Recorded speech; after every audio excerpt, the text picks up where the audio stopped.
Problem statement. User manually method going user form to collect the data on carbon usage. Each person qualified will enter to get their carbon user every category and additionally.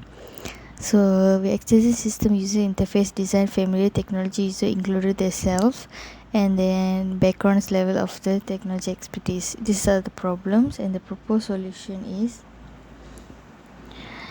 carbon footprint is as the ideal application system overcome its challenges when existing system. The two design working prototype showcase to how the app work feels to create robust system that deliver function carbon footprint to build a database store to stimuli in the system. For user management module, we have the login and register page. Then we have the dashboard and also the user information form where got the personal information and address.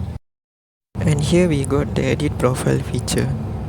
And for the admin side, there's a login page and a dashboard which shows the carbon consumption overall.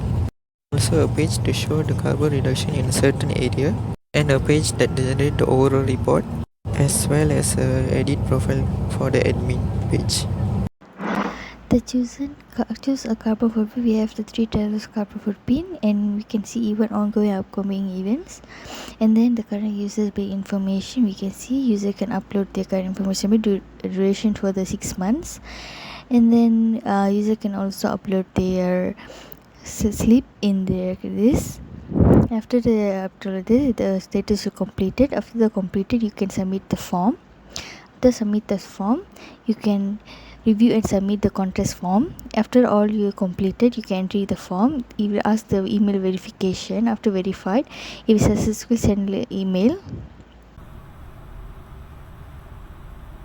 Here in this part, when the user go from the dashboard to the recycle management, you can see here the recycling collection for each month, and if you see the status is not completed now.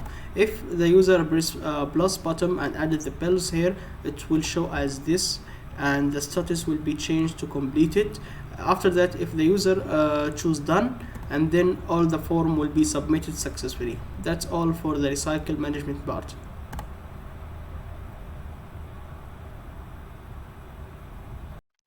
Okay, I'll be going over the water usage part here. So once you're in the dashboard here, you go to water usage and then it'll take you to this page, the current usage bill information. And this is for the water section. It currently says that the status is not complete, which means that we haven't put in any information. So we go here. So this page will be where you put your information. So once you have put your information and the page will update itself that says that status is completed, that means that the information has been successfully inputted in. And once you're done with that, you go just click done here and that's about it. Thank you.